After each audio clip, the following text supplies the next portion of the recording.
Ladies and gentlemen, thank you for standing by. Welcome to the Project Management View webinar series. During the presentation, all participants will be in a listen-only mode. To submit questions, please use the chat feature located on the lower left side of your screen. At any time during the conference, if you need to reach an operator, please press the star followed by the 0. As a reminder, this conference is being recorded Wednesday, October 21st, 2009. I would now like to turn the conference over to Val Workman. Please go ahead. Thank you, James. To those participating through ReadyTalk, Twitter, and those who will be reviewing the webinar in the podcast or flash presentation later, hello.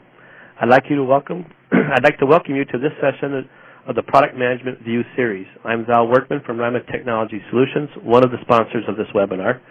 And if you'd like to present in this webinar series, you can propose a topic by sending me an email at workmanv@rymatech.com. The PMV is all about distributing the shared experiences and knowledge of its members within our product management community. Today, the PMV is the world's largest free repository of product management recordings. And I'd like to thank ReadyTalk for their generous support of this community effort, and also welcome Holly back from ReadyTalk, who continues to support our efforts, answering questions down in the lower chat as we go forward as well. I'll be your moderator today, and it's my pleasure to welcome Gregory Yankelovich, the co-founder of the Amplified Analytics, who's going to be presenting the why frame of mind. Gregory, can you explain a little bit about what Amplified Analytics is and maybe where you're coming from in this world of product management? We analyze,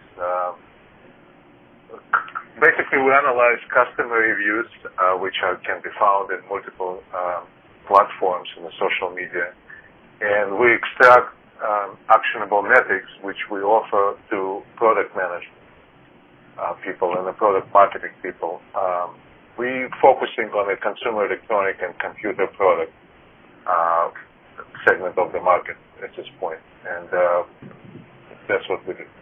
Okay, and that's really where Gregory and I met, is out there in Twitter world as people's choice, talking about product management processes.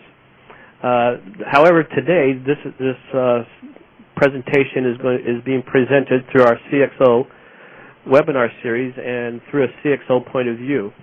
And this is our 4th CXO webinar series, and as product managers, many times we find it hard to explain why we need a feature in our business side of decisions, and even when we know it's the right thing to do, how do we communicate it with others? And Gregory's going to be helping us here a little bit, and excited to have him with us. For those of you who are using Twitter, you can follow and add additional conversation and questions using the Twitter hashtag #PMV during this webinar, and continue conversations after this webinar. Today's Twitter PMV conversation will be posted afterwards on the Product Management Views blog post as well. I'd encourage you to take and make comments and ask additional questions on this post, and I'll be also collecting questions throughout this presentation to address during our question and answer session at the end of the webinar. And please feel free to send additional questions and comments to me in the chat section at the lower left corner of ReadyTalk, and we'll try to respond to them as well. At this point, I'm going to go ahead and kick off this presentation and turn the control over to Gregory. It's all yours, bud. Thank you, Will. Good morning. I'm going to talk about the perception and mindsets when you're communicating with a CXO.